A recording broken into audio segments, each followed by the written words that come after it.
Peace to hearts. It's your boy E. Rule. Got Dire State of Mind. State is in the back. We're gonna be talking about the mid-season, preseason recap kind of thing. Talking about the first and second game, and also Kyrie madness and all things in between. Man, let's get busy. Dire Knicks podcast. Dire State of Mind. Let's go.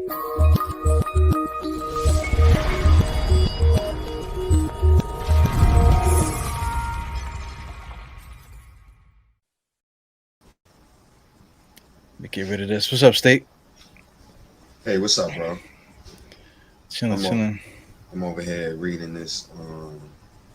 reading these separate pages from the article from the Athletic article about Kyrie Irving and what he was saying, and now they put out the tweet.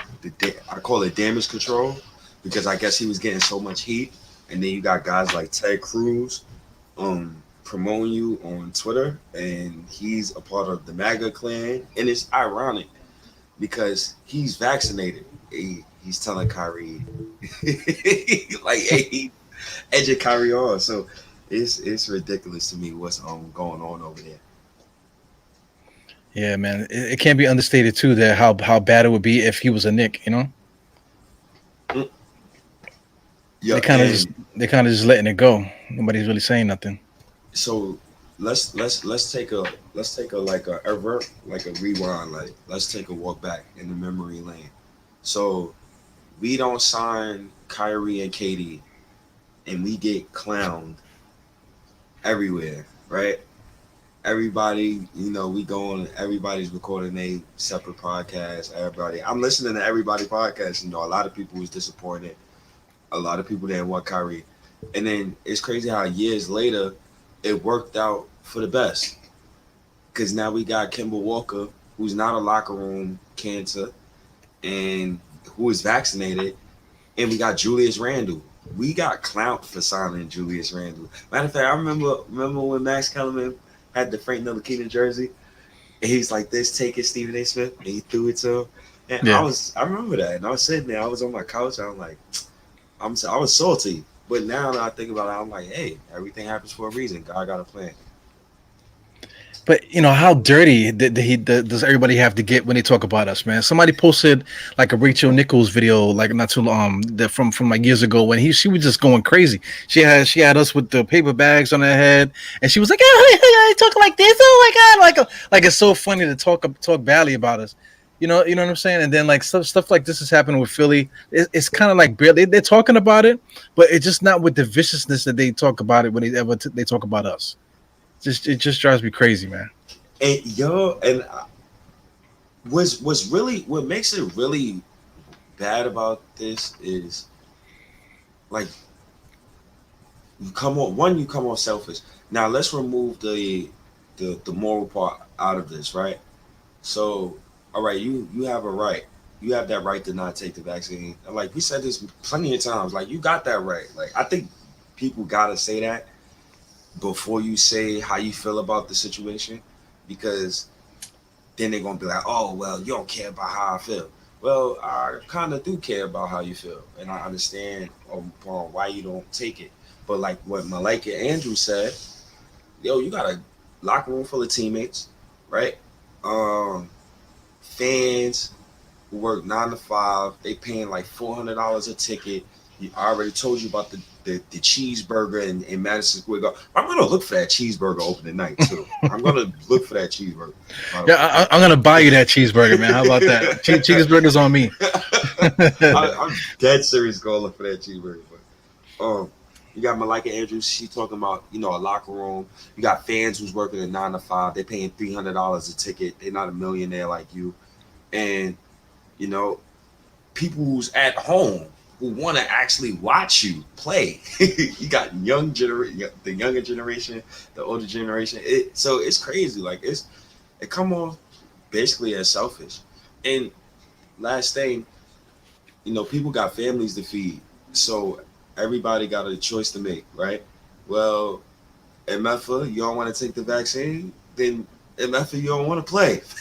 That's it. So ship his ass to Texas or Florida, to one of those states where you could play in the home arena without being vaccinated, and you don't gotta probably wear a mask. So Yeah. Yeah, we talked about it, man. It's something that it was not like it's like just happening. They known about it all summer. You know, you wasn't gonna get vaccinated. You know, the team already knew it. They should have had a conversation about it and then just come to a solution. Say, listen, okay, look, all right, we're okay with you going into the season like this. You know, if you're not okay with it, then they should have handled it in the beginning, the same way the Knicks handled that Kristaps situation. You know, as soon as that happened, he was traded by the end of it. But before he left the building, he was traded already. You know, you know what I'm saying? That's what it seemed like. You know, like right as soon as all that stuff happened, he was gone. So that's what a healthy franchise would do. You know, at the time too, we got played for that, and fans to this day still say that we just gave up on our best player, franchise player, in Chris Stapps. You know, without seeing the big picture and all this. You know, one thing that's not really nobody's talking about too is the garden workers, because if I'm not mistaken, the garden and the Barclay workers, they all got to be vaccinated too. You know what I'm Oh, saying? hell yeah. You know, so it's Hell not yeah. just about the players and whatever. Like everybody that works in that building, in both buildings, even in Sacramento too, they all got to be vaccinated. You know what I'm saying? So you know, Mhm. it's bigger than him. You know, if somebody that works in concession, you know, giving popcorn and stuff like that, if they got to be vaccinated, then you know you got to think about it. You know, because they don't have to be. They can also just get another job. You know, but you know they want to do it for whatever reason. They want to work there or whatever. They have no choice. You know, a lot of people don't have choices. You know, somebody that has Mhm. multi-million dollars like how he has a choice.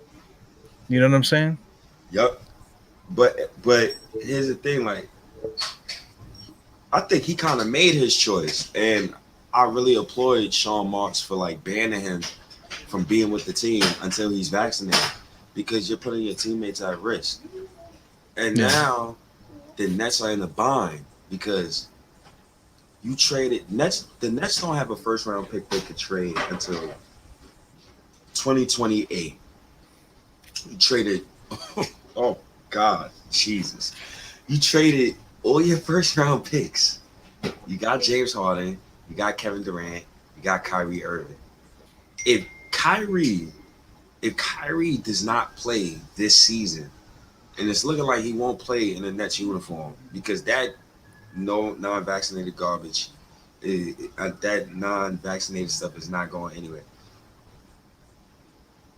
I got a hot take for you. He's going to be traded by the trade deadline. He's not going to last this season in Brooklyn, and that's for sure. Morally, if you feel like he's right, morally, if you feel like he's wrong, I don't think he lasts to the trade deadline.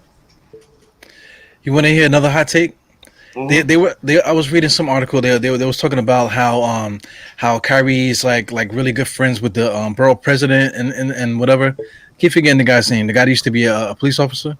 Whatever. They're saying that if he becomes the mayor, like in January, he'll take down the mandates and stuff like that and allow him to play this season at home in New York or whatever.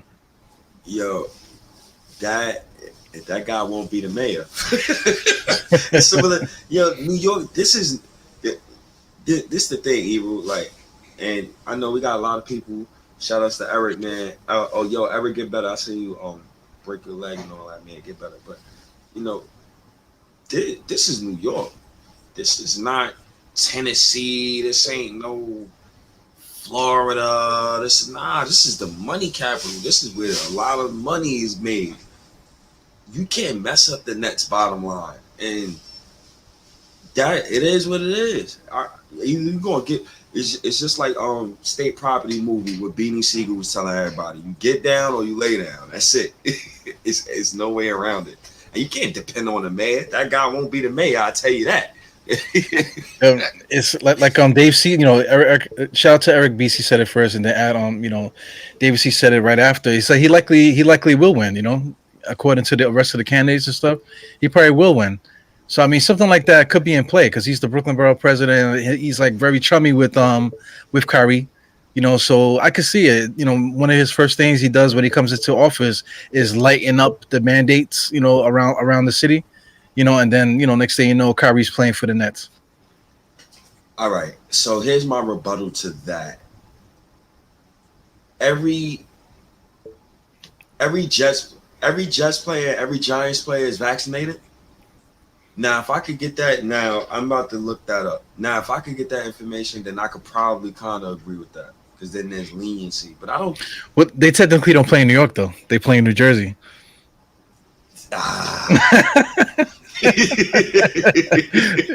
Yeah, technically they don't play in New York.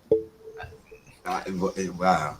Well, the Bills too, and the Bills are a New York team. So I wonder if they're vaccinated. Oh, the Yankees. The Yankees were playing. I don't know if anybody wasn't vaccinated because all those rules apply for every single sports team.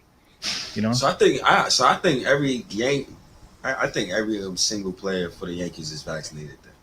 Yeah. So if we going by that, if we going by the city logic, and going by what's transpiring right now, then he won't be playing in New York, bro.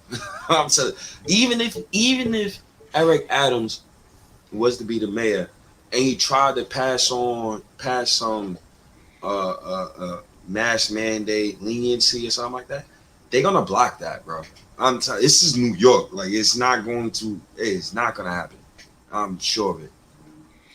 I don't know, man, but that's gonna make me sick because I feel like that's what all this is about anyway. It's like a power trip. That's the problem. I've been saying this for forever, as long as I've been doing the show. Is that be careful what you wish for when you want to get these high, salary players. Everybody wants one every year. Oh, this guy's a free agent. Let's see if we can get him. We save money and get this guy. Excuse me, but when that time comes, once you get the guy, look at Ben Simmons. As soon as he signed the contract, he's like, look at fuck you guys, I ain't coming back. It's like, oh shit, now we're the whole franchise is like, like kind of like drowning now because now the main guy that we spent all this bread to, that we surrounded the whole team around, they're saying they're not going to come into play. It's not like Taj Gibson say, yo, I'm not coming into play. Whatever. Nobody cares about Taj Gibson. He only work the minimum, but somebody that's worth like damn near half the percentage of the team, man. That hurts, man. So that's the price of getting a good player. And so I know we bashing Kyrie. So I know we say Kyrie is selfish. So shed some positivity on Kyrie, right? He bought George Floyd's mom a house, paid tuition for 9 HBCU students, bought 200 plus kids Christmas presents, provided 250K Thanksgiving meals in New York, donated 1.5 million to WNBA players, the Women's National Basketball Association. He's a great man. So we could separate the cuckoo Kyrie from the human being. I think those are two different people.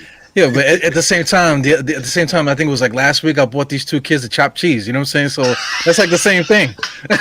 Just because he got more money than me doesn't mean that me buying these two kids a chopped cheese is not the same thing. You get what I'm saying? Man, yeah. Because that chopped cheese was killing me. I only had like $20 in my pocket. I bought whatever I had to buy, and for whatever else somebody else wanted, water or something like that. And these kids, they were trying to put their money together. So I said, yo, what you guys got? And I said, listen, I got it. Don't worry about it. I said, oh shit, thank you, man. That could be equivalent to Kyrie giving like $1 million to wherever, whatever charity, if you want to talk about dollar for dollar, you know what I'm saying? Yeah, man. So I don't know, man. I don't know what's gonna happen. I'm glad we got Julius Randle. He's missing preseason games because of the birth of his twin sons. Kyrie is missing preseason games because he wants to be a 5%er and wear his Kane hat and talk about our lives. So that's what's today's mathematics? They be tall, they strong, they stand on 2/5 and Lennox, and they talk for like hours and hours and hours. Oh God, Kyrie. I'm telling you, I'm gonna set him up now. You keep saying that, so if I ever see Kyrie walk by or whatever, that's the first thing I'm gonna say. What's today's mathematics? If you don't know, man, somebody getting their ass beat. And the worst part about this whole situation, you can't trade him. He gonna retire. I dead believe him, dog. I swear to God, I believe him. So you can't trade him. Is there any team do you think that could trade for him? I'm looking at LA. LA got a lot of guards, man. I don't know how they was able to sign half the people they did sign. So I mean, if they put like a whole plethora of guards together, But even then, the freaking Nets have a lot of players signed on their roster too, so it just don't make no sense. It don't make no sense, man. Like like we were saying in the beginning, like this is something that should have been done in the beginning of the thing. It's like you have an obligation to yourself, the fans, the NBA, your players, all that stuff. Like we said, so like if that was the way he was going to stance on this thing, he should have just told them, and then they could have worked it out. Maybe John Wall would have been here already, and then Kyrie could have been somewhere else. Shit. You seen what Andrew Wiggins said, right? He said, "Wait, hold on, I'm losing out on how much? 15.6 million. Let me go get vaccinated, man. You see, the one thing I learned as I've gotten older is, regardless of the way you feel, you can't affect your bottom line. Regardless, it doesn't matter how angry, upset, this, that, and the third. At the end of the day, you cannot affect your bottom line. And when it comes to the Nets, Kyrie's affecting that bottom line right now. Now, like, imagine I would be annoyed with my teammate, honestly. If I got to come to practice, and every time at the end of practice, I got a reporter asking me, "Hey, bro, is so-and-so going to get vaccinated?" Well, why don't you fucking ask him? Like, I'm gonna start lashing out at them, man. Yeah, after a while, especially like a guy like Durant, Durant tries to keep himself, stoic and not really talk. James Harden probably be the one to spaz out and whatever. And also too, like shout out to the rookies, because what kind of example is that show for the rookies? Because you got what's the kid's name? Cam Thomas. Yeah, Cam Thomas. He looks fantastic. So what if he becomes like emerges as like a starter caliber player, but then he got to be benched every other game because here comes Kyrie coming, on an away game. All the hard work that you're doing, to play every single night and be ready, because your career is important too. You want to better yourself and show everybody you can play too. But now you got to cater to this fucking guy every week. It's not cool. Yeah, that's ridiculous, man. That's ridiculous. That's funny because that something like that would not happen under Tibbs. That would not happen under Tibbs' watch. Where the hell is Steve Nash? Like, where is his say so in this? I need to know, because it's certain thing. I may have my gripes about Tibbs, but it's one thing that me and you will never have a conversation about when it comes to that man, and that's respect. And I know these players respect him, and I know they're not going to come talk out of line about Tibbs. And Tibbs, the great thing about Tibbs, and I watched Steve Nash interview today. He looks very frustrated, by the way. But the great thing about Tibbs, he's very sturdy in interviews. Reminds me of my pops in interview. You don't want to talk too much. He gets straight to the point. But he always mentions two things. Our vets. He always say the vets first. You know how he feel about his vets. He can't sleep without tucking Taj Gibson and good night. Tucking in Derrick Rose, giving him some milk and cookies. But he says the vets and the young guys, they're making the culture. Like, they make the culture. I'm helping with the culture, but they make it. So it's nice to see how things is going, man. I don't know what the hell Steve Nash is doing. What is Steve Nash doing, by the way? Well, he's Canadian, man. Canada came out and said that they were going to ban people from coming across the border if they weren't vaccinated. But then once the NBA and the NFL and the NHL, came out with whatever, they said, well, maybe we won't do that. Like, how does a country be so passive? So they're just passive as a country. So, like imagine trying to talk to Steve Nash about anything. It probably turn into like a Wonder Years episode, crying and all that other stuff. Oh God. But outside of Tibbs, it's really just the organization. The organization. Everybody's really tight knit. Tibbs gives credit to all the players and stuff, but he's also giving credit to everybody else involved as well. So I think there's just an open dialogue between every layer. You know what I'm saying? So I just think as a Knicks organization, everybody's just tight. Everybody's tight. They probably all had conversations about it. They probably all thought about it and stuff as a team, because they're always together. That's the most important thing. Again, when you got these superstar players, whatever, everybody's making money, so they got their own thing. Everybody got their own thing, so they're not as tight as say like a team like ours would be. Yeah, Yeah, so that's all stuff to be thinking about. that's very important. And I know we transitioning from the Kyrie thing to the whole Nick thing, because Mhm. thank God all of our Nick players is vaccinated. But chemistry. Yo, you be with these dudes damn near every day. Like they become your brothers. Their wives are together, or basically all the time. You don't want to put your like you don't want to lose sight of the goal. And I think that's what Kyrie is. He's losing sight of the goal right now. Now, it's a point where you could have moral values, but it's another point to like be be selfish, honestly. So, Yeah, but well, let me shout out my dad. This is actually my dad, right? oh, Mr. That's Rudd Senior, what's up, yeah, OG? yeah. That's Ebru Senior right there. You see it. Yeah, NBA saying get vaccinated, don't play. I agree with the NBA. I don't want to be next to a coworker. Man, God, you ain't vaccinated? Are you kidding me? I didn't yeah, personally seen those people with the tube. They laying on their stomach, bro, and they got 20 tubes on their back, bro, next to a ventilator machine. You don't want to be on one of those machines, have needing help to breathe. So please get yeah. vaccinated. But like with this tweet that we showed, right? Uh-huh. I guess I'll put it up real quick again. Where he was just basically saying that he's upset about people that lost their jobs. But on the flip side, right? If you wanna do it like that, if you're upset about that, then be vocal. Let's have an educated thing. If you're gonna do this and stranglehold everybody like that, at least have a stance. That people could follow. Because my thing is about taking away freedoms, right? So like right now they forcing everybody to take the vaccine. To me, that doesn't sit well. Even though they forced me to take it, I took it through force. You know what I'm saying? So, but that's not cool because when does it end? If something else happened, they could force that on us too. So if he's gonna take a stance, at least do that. Take a stance where people can have a dialogue, whether or not you're going to get the vaccine eventually or not. At least if you're going to cause all this ruckus, at least come out and say something substantial. Worrying about people, because people losing their jobs, that's not really good enough for me. If you're going to come out and say something, at least say something a little bit more substantial where people can actually get behind you and understand where you're coming from.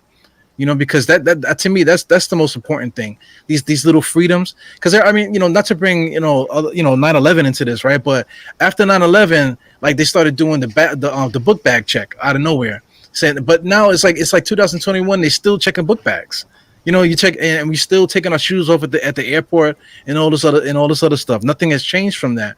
So what I'm trying to say is that these little things like that, we're okay with it when something bad happens, but then somehow 20 years later, we're still being affected by those same type of things, without no explanation. And we just go ahead and do it because that's what everyone's doing. So before you know it, if that keeps happening, we all going to be messed up. We all going to be in a bad place. But I understand everything what you just said. Like let's put ourselves in the mind of like the regular working parent, like in a community, any community in New York or Brooklyn, you in Brownsville, any community, you a regular parent. Regular parent don't want to fucking hear about no not getting vaccinated. Where I can't pay my bills.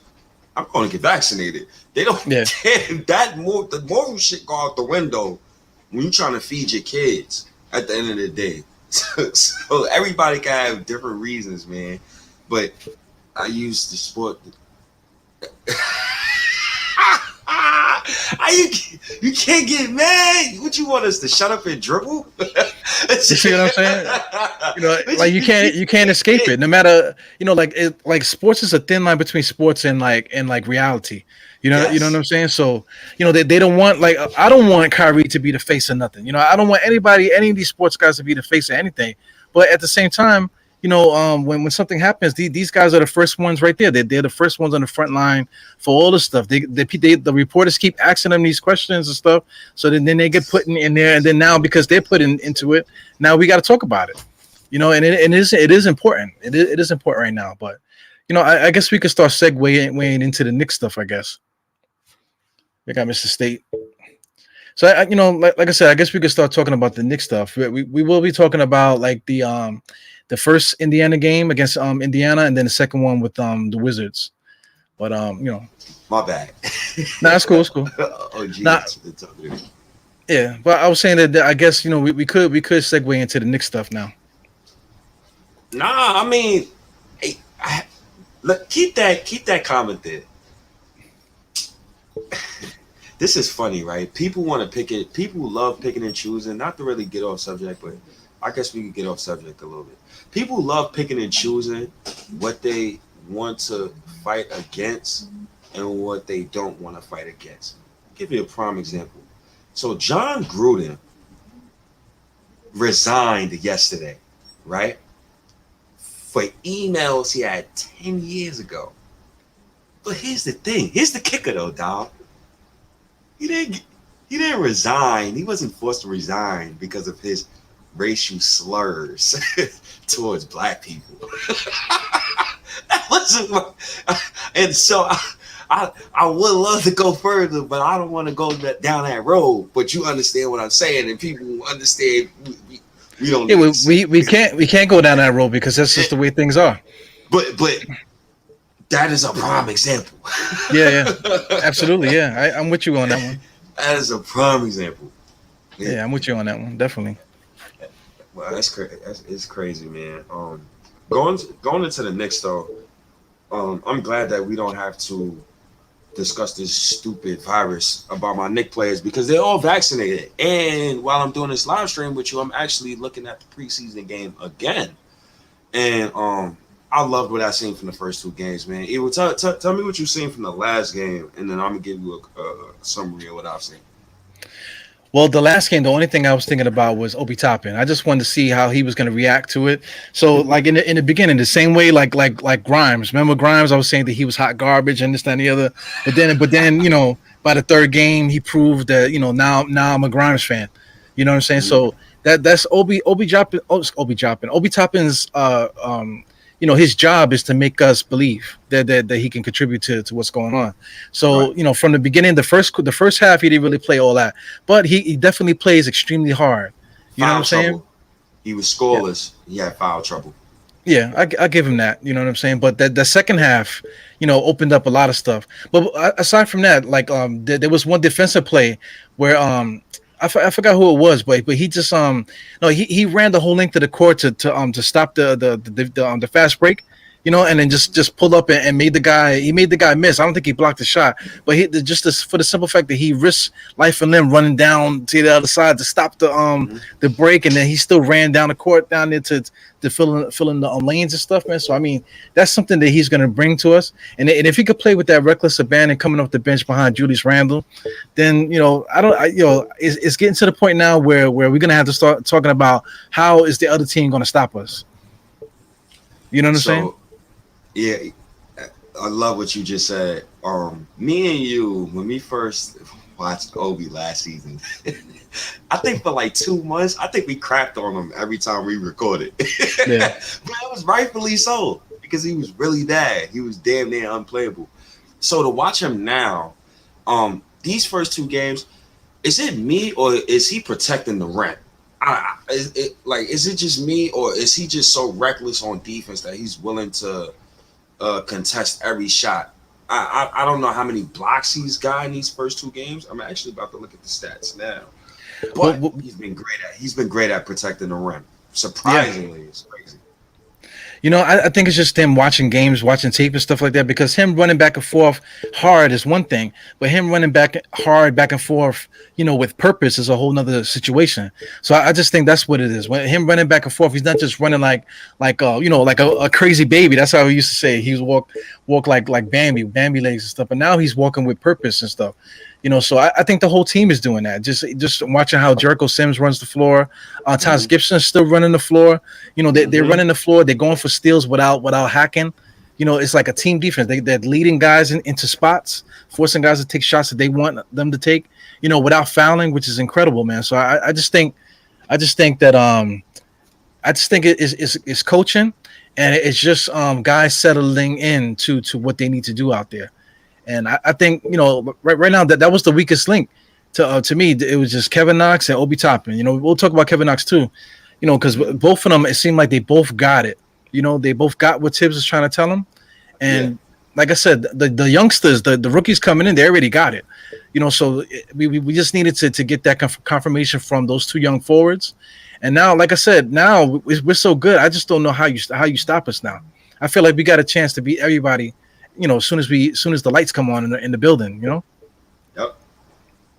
Yo, Obi Toppin he has one of the highest motors, excuse me, that I've seen from a Knicks young player in a while. I love what he's been doing so far. From the first game going coast to coast, the second game, confidence in his 3-point shot, protecting the rim. Like I said, he's rebounding stronger. 8 rebounds against the Wizards. But it's two things that I'm looking at this team.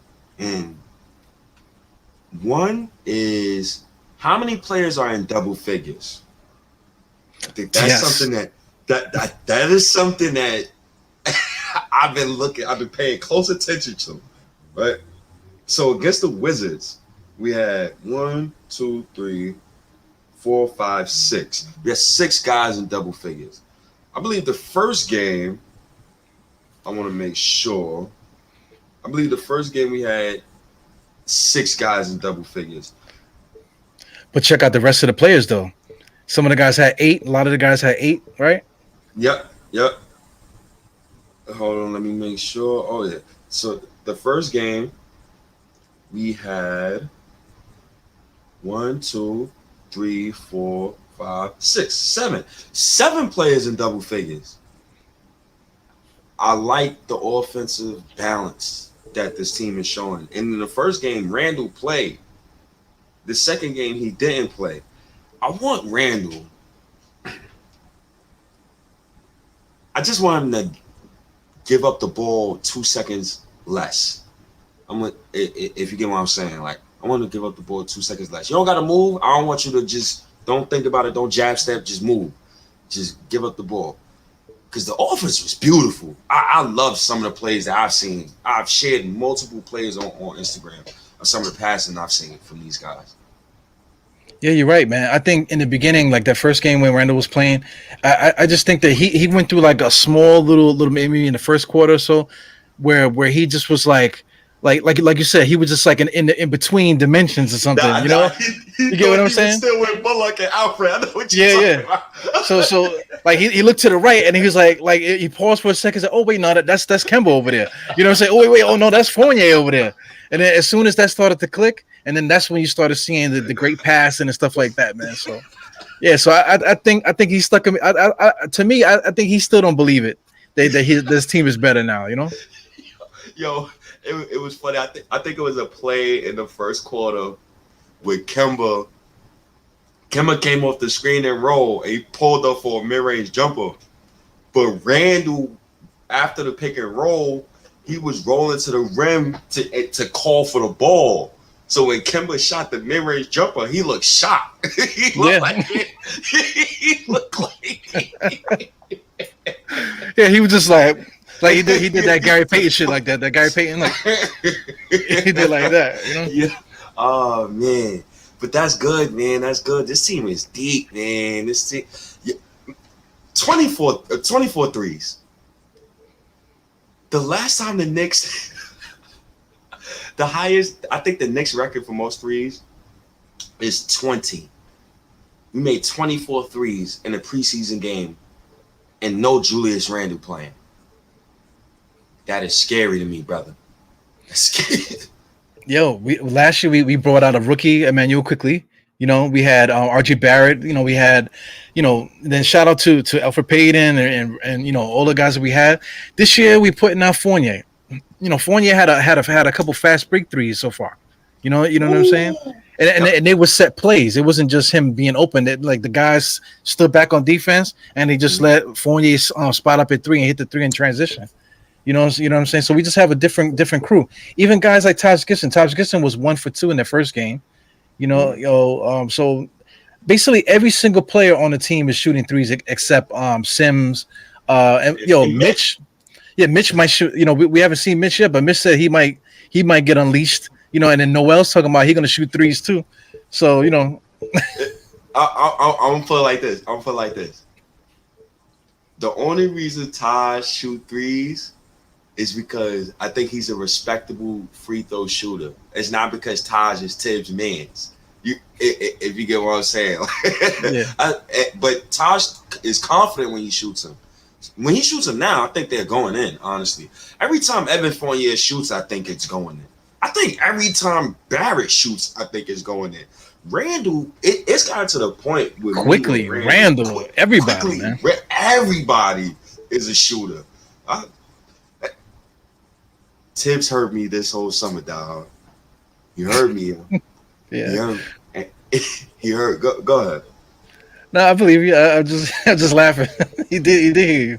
He heard me because I said I'm looking at his offense. That was the main thing I was looking at, and I'm hearing him through the TV. Now I'm at work and I'm sitting there. I'm hearing him through the TV. Move. It was one play. I think Knox hit 2 straight threes, and Derek I think was off a rebound.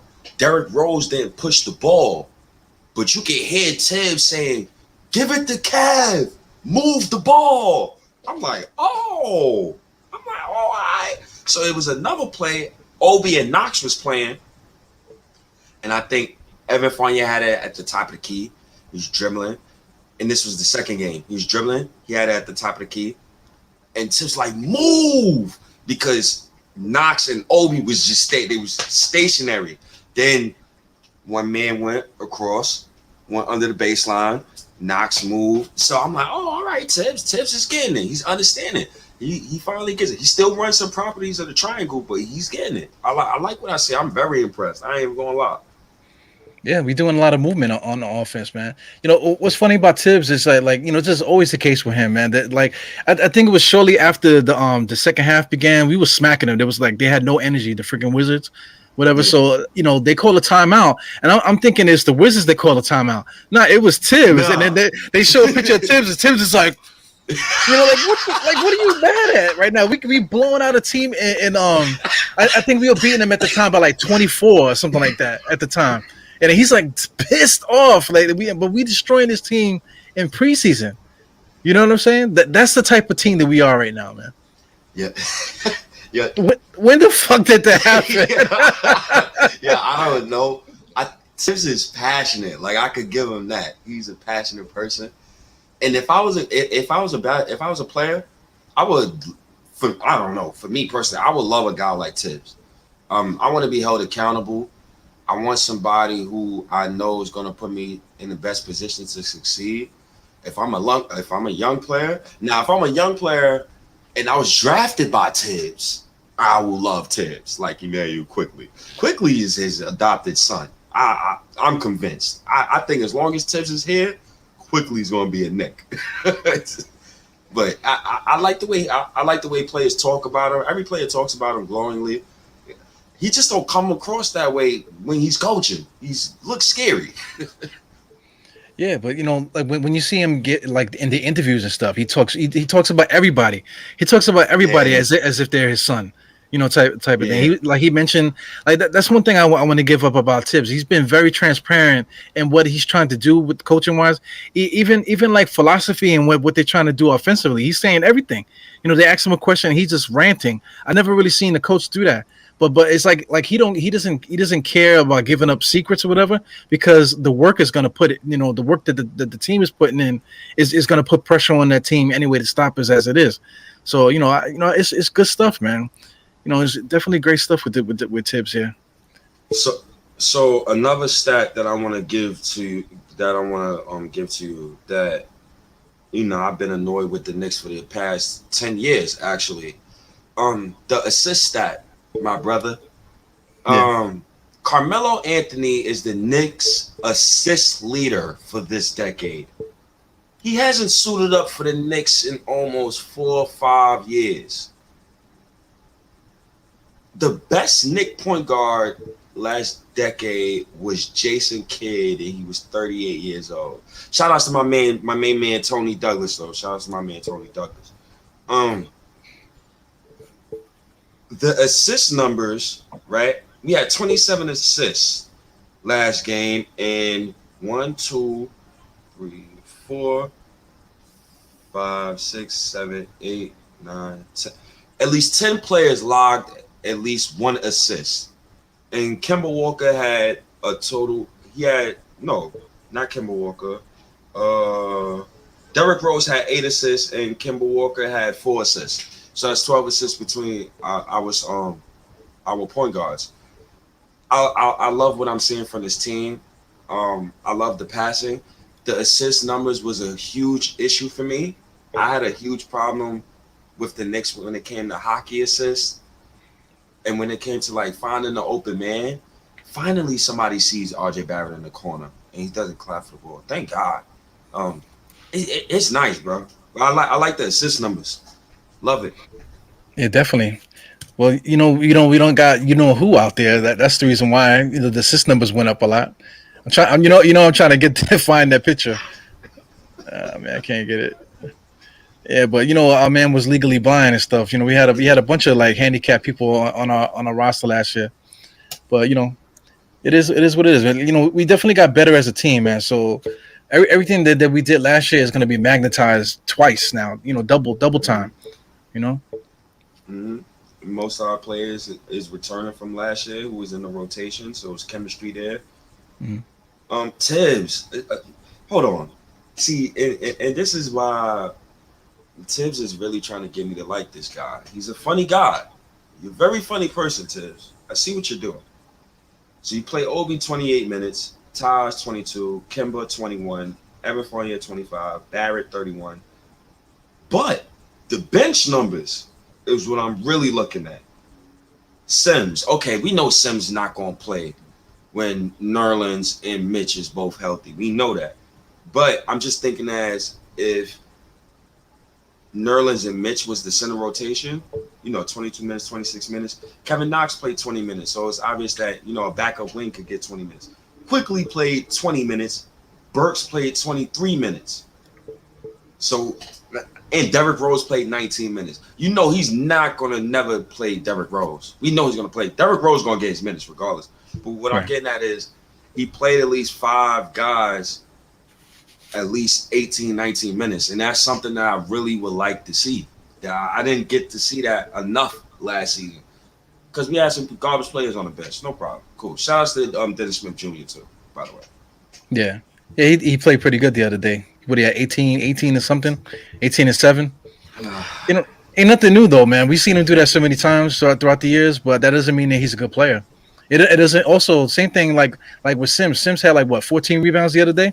It doesn't mean that he's going to play when the lights come on, when the real team is out there. So I get you. I get what you're saying with all that stuff. Yeah.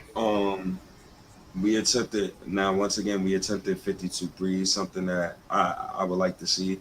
We had got 49 rebounds. That's great to see, knowing that we don't have no goddamn center right now at all. So that's another good thing to see. And we kept our turnovers down as well. Both games, our turnovers is down. So overall, I like what I see for these first 2 preseason games, man. This team is deep. We're gonna have a fun season. It's gonna be extremely fun, and it's gonna be competitive. Cause no Kyrie on the Nets, it's up in the air now. Now I'm a little. Now I'm like, all right, dog. Now you could talk me in the Eastern Conference Finals a little bit, because I think the Bucks. I've been trying to tell you, man. Even like the Phillies is in disarray right now. We don't know what they're gonna be. We don't. They don't. Yeah, we'll see. We'll see. You know what I'm saying? But right now, they're in definitely disarray. But you can go down the line. We did it before. Indiana is kind of like, they're in disarray as well. A lot of teams are kind of messed up in so many different ways. The only team that's not messed up is the Knicks. You know what I'm saying? So the Knicks could possibly catch ground that they wouldn't normally get, in the beginning of the season. You might get pockets of games, whatever. So, I mean, everybody's saying 50-something wins, but we definitely could win 50-something wins this year. If you do the math, last year we won 41 and 31. If let's say if you add 10 more games to make it 82, split it 5 and 5, you're talking about 46. 46 wins last year. If you split 10 games, you know what I'm saying? So I mean, with the improvements that we made, 50 wins is not that's so far from the imagination. I told you I got 54. I got 54 in my head. There's no reason why the Knicks. I think anything this might be. Damn, yo, Tibbs, man. I don't mean to put this expectation on you, but you do it to yourself. If we lose less than 50, if we don't win 50 plus games, he's failed. Because you just broke it down. 50-50. We didn't play 10 games last season. That's 5-5. We done won 46 games, right? So this year, you damn right we would have been looking forward to win 50 games. I need 54. Okay, Kemba get hurt. There ain't no excuse. You got Derrick Rose and you got McBride. And Burks could play on ball and Quickly could play on ball and RJ could play on ball and Randle could play on ball. I don't Randle get hurt, I got Obi. I don't want to hear it. RJ get hurt, throwing Burks, throwing Grimes. I don't want it throwing Knox. No excuses. Yeah, we got an open roster spot too. We got a G League, a very strong G League. So, there's no excuses straight up and down for us to get that 54 wins. But the problem is too, like somebody posted, I don't know if it was you or somebody posted something saying that like the number one, the team that got the number one seed in the East it never makes the finals. Oh, I'm going to look for that post right now. That was my guy Kevin who posted that on Twitter. So basically, it's only been done like 4 times in the past like 20, 30 years. LeBron has done it twice because Bron did it with Cleveland in 2016. He did it with Miami in 2013. Kevin Garnett, Boston Celtics did it in 2008. And I forgot the first one. I think it was probably Cleveland in 07. Well, I'm like, damn, LeBron got it 3 times. God damn. But yeah, I damn sure don't want that 1 seed, bro. Yeah, the 1 seed is kind of unlucky. Yeah. Also, too, man, if I could throw it out there, this is a whole nother podcast in itself. But I throw it out there. I feel like every single time, especially when he got in Miami, like the league was in disarray. With the whole decision, every other team broke their whole team down to try to get like one of those like major free agents, and then 3 of them signed to the same team. So that messed up the whole league. So during that little stretch when he was with Miami, they were destined to be the number 1 seed because there was nobody else good enough because everybody stripped their rosters to the bare meat. Since you're trying to get one of these guys. So I had to say that. That's like a whole nother podcast within itself. Nah. I never looked at it from that angle, but you're kind of right. Yeah, the Knicks traded David Lee. We got rid of Zach Randolph and Crawford and all the guys that we had on that team. There was a bunch of teams, especially in the East, that totally destroyed their team just so they could have money available for all the free agents, that year. So that's definitely valid, man. Knicks had a little squad in 2008 too. That's what that's one of the long lost. That's a whole nother podcast too. Like that 2008 Knicks team, long lost, one of the long lost, most underrated rosters I've ever seen. the Knicks field or the Knicks roster in 2008. I gotta let this be known. Yeah, I gotta pull that up too.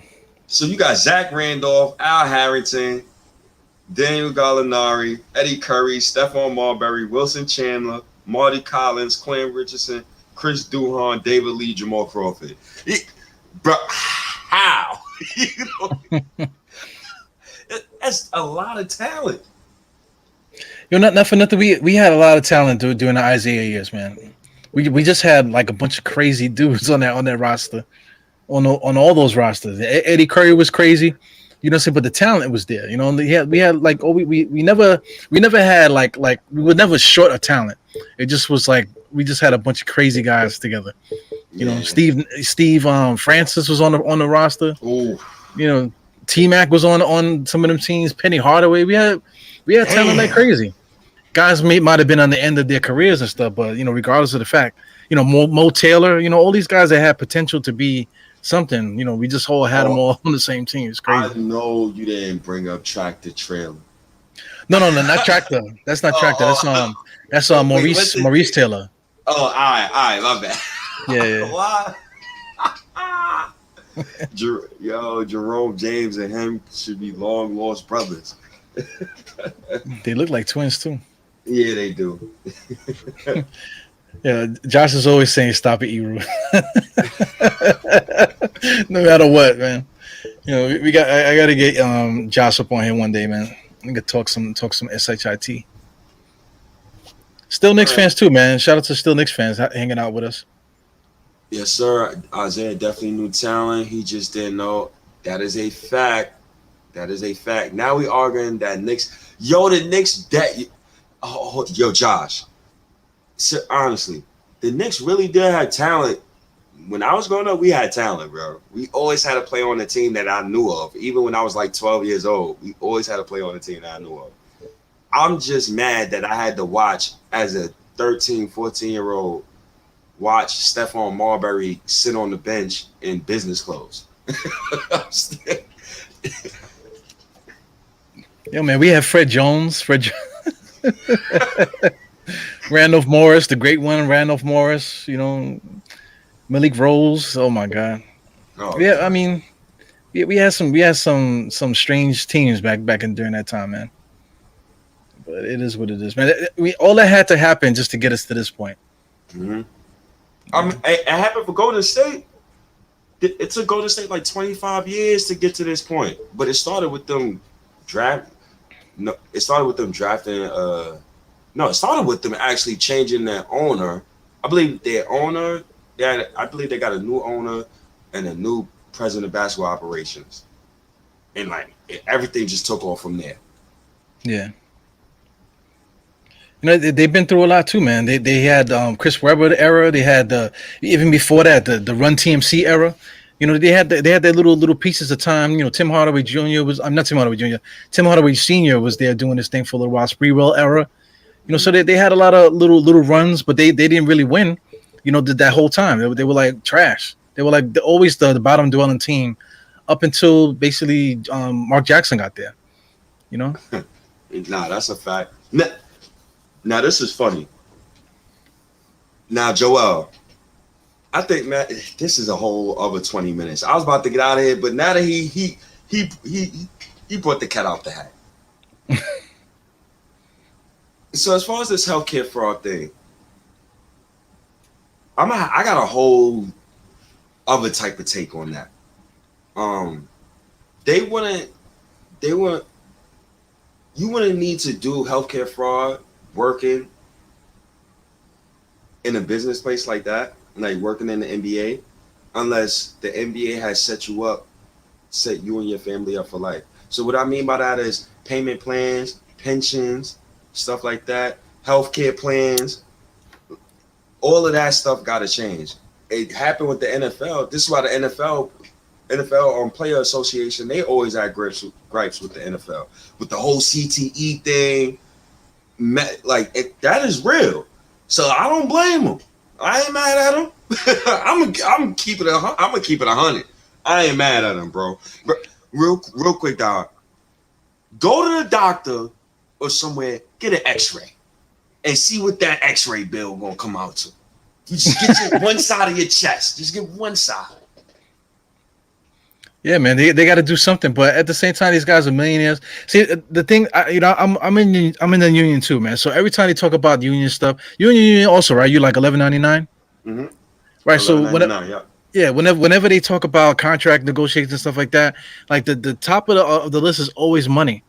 You know, so it's always money. Oh, we need to get better percentage and this, that, and the other. So same thing with the NBA basketball players. Whenever it's always about revenue and revenue sharing and stuff like that. Split the money and stuff like that. But nobody talks about what happens once the guys retire, because everybody's only thinking about the top guys that are getting their $40 million and stuff like that. What about the other guys that only been in the league 3 years, 4 years, 5 years that maybe spent all their money? Things happen. Maybe the guy thought he was going to be a star. It didn't work out for him, but he already spent a bunch of bread, so now he's in trouble. You know what I'm saying? They don't do nothing for those guys down there. Even guys that had the money and they ended up blowing it, they still should be something that they put away that they can have, so they just won't be messed up like that. So I mean, we got pensions out there. All these unions got some form of pension. You know what I'm saying? So the NBA should have something like that too. Something that they put away for guys just to have it. because things happen, man. Even if it's just healthcare, because it is embarrassing, man, for all that stuff. They see, they just was photocopying the same dental slip, and they all was giving it to each other. It's like, come on, man, you guys are crazy, man. That whole thing is crazy that they did. You know, Think about it like this: Steph Curry he's going to get 45 million or 50 million at some point in his contract, one season. So growing up, NBA teams, I think the salary cap was like 50 million, bro. so you can only imagine a team that was 15 deep, how much money these guys was getting paid. A guy like Tony Allen, right now with his defense, he would have to learn how to shoot now, but he would easily get 40 million, 50 million, easily. His defense, he's that great on defense. But he didn't get that type of money in one contract in the NBA. So you don't know, man. These things go a long way, man. Mental health, money is stressful. The more money you make, the more stress you have because the more things you got to pay for. And these guys blow through their money. They got millions of women throwing themselves at them. I don't blame them for it. I'm telling you, dog, I don't blame them for it. And the names on the list was crazy. It was some names I haven't seen since NBA Live. but all those guys, like I think it was like $4 million. They all going to jail for $4 million. I feel like every last one of them made at least $4 million in their career. You know what I'm saying? So it's kind of messed up. I'm looking at salaries. Like you were talking about salaries. Let's say 19. Let me look at 1980. Well, the year that Ewing was drafted, right? That was 1985-86. I'm just gonna look at the salaries for that year. Ewing was the highest paid guy as a rookie coming in with 1.2 million. The cheapest contract was Gerald Wilkins, who ended up being like a good player too for them. He only made 70,000. God damn, man. So for especially, if you're gonna have a pension for players like that in that era, that Bob Thornton, these guys, Fred Caulfield, somebody that you never heard of in your life, he only made 70,000 that is his first year also. You know what I'm saying? So guys like that, Kenny Bannister only made 100,000. So these are names that ring bells. So that's what you need the pension for, guys like that.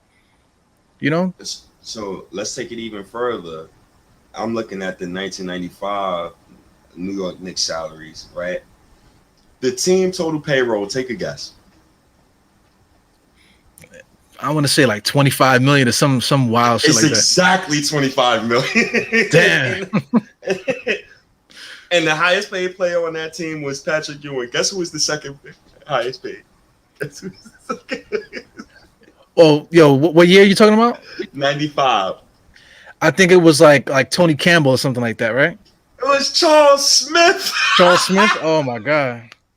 I think the year before, the year the Knicks went to the finals, it was Tony Campbell, I think that was the highest guy. That's crazy, man. This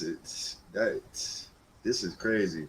So imagine how these guys are feeling. Like we looking at these salary caps. Now I'm gonna go to a salary cap and I'm gonna say 2009 or around that area. But I can see why these guys did healthcare fraud, man. I can't be mad at them, even though it's wrong, it's illegal. Yeah, they dead wrong, but they ain't wrong, but they dead wrong. Yeah.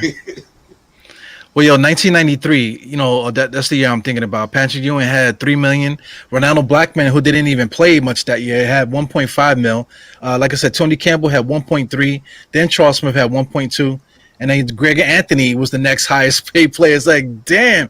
So the majority of the guys that actually played well for us were making well below, like, because Mason was making 270,000. Hubert Davis was making 500,000. John Starks was making 600,000. Doc Rivers was making 895. Charles Oakley was only making $1 million. It's crazy, man.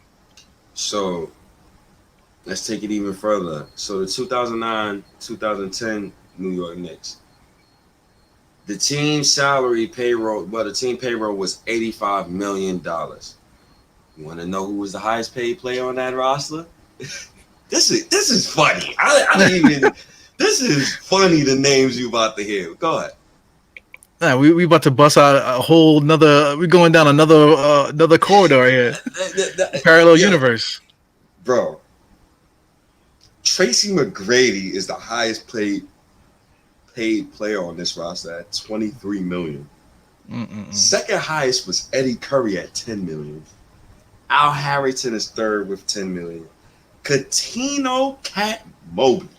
Wow, I forgot he was on the Knicks. Wow, I forgot he was on the Knicks. I only think of him when he was on Houston Rockets. Shout outs to my main man Chris Duhon, $6 million.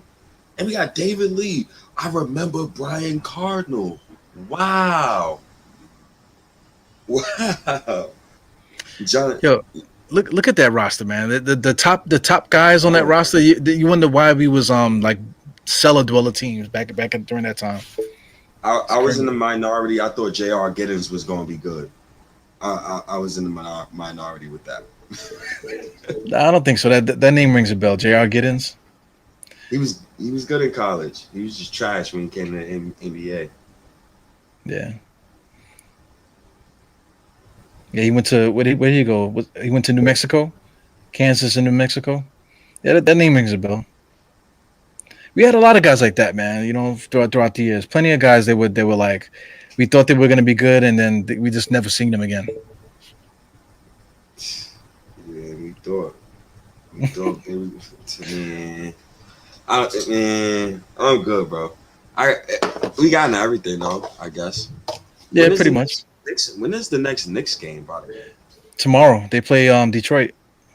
Woo! Hopefully my job made crazy like the other day, and I could definitely jump on that halftime show. Yo, what I told you about Kevin Knox second game? Didn't I say Kevin Knox needed to get? Didn't I say he was gonna show out? Yeah, you did. You did. I give you that. No, I'll wait till tomorrow, and then we could talk about Kevin Knox. Because I didn't get a chance to hear your take on Kevin Knox today, so I'm gonna wait a little bit. Well, I can tell you real quick. I was saying it during the halftime show. It's just like if Kevin Knox didn't have that shooting aid that he had, then you open the door for Kevin Bacon or Grimes to come in. You know what I'm saying? But since Kevin Knox is playing well, those guys get to stay where they are. You get what I'm saying? If Kevin Knox did not play well that second game, you would see Kevin Bacon in the next game. I mean, that's a fact. Dwayne Bacon. I mean, is that a trick question? We know how tips. I know how tips operate now. We've been watching it for a year straight. Yeah, that's what happened. Yeah, go ahead. That's what happened with not Jr. Freaking Smith. Oh, DSJ. Yeah, DSJ. Yeah, that's what happened with DSJ. He didn't play well, and then put quickly in and buy DSJ. See you later. You know. Yeah, he played terrible for us, man. Good luck to that kid out in Portland. I hope Dame is gonna be good for him. So yeah, good luck for him. Good luck to Frank. Even though Frank still want to put up 5-1, but I wasn't gonna say nothing, man. You know, I gotta let you guys say that. Oh man, yo, it's all right, man. Diehard State of Mind. I think this episode 28. 28, damn. That's a lot of episodes. Man, the Knicks got a lot of stuff to talk about. Yes, I am correct, but it's definitely episode 28. I appreciate all of y'all, man. Yo, Frank was 6-1-0. How about that? Oh my God. 16 minutes. Oh God. Prime Frank numbers. Those prime Frank numbers. Yeah. Wow, I could diss him and not feel no type of way no more. Funny. Yeah. I told you, you gotta set yourself free. You know, that's what winning does for you. This who I got. These my guys right here. Mitch, RJ, Quickly, Obi. My guys right here. New York Fiber. No doubt. But all right, y'all. I'm out of here. Y'all know. State of New York Knicks podcast, man. My guy Diehard Knicks, man. Appreciate y'all, man. Salute. Peace. And Eric, man, get better, man. I see your leg, man. Get better, man. Put some ice on there. You reminded me of Martin, that episode where he got punched by what was his name? Tommy Hearns? Tommy Hearns punched him into the wall. But I tell you one thing, you don't want to end up sitting in that stretcher next to the state, man. So get yourself together. But all right, fellas. Peace out, man. Yeah, peace, everybody.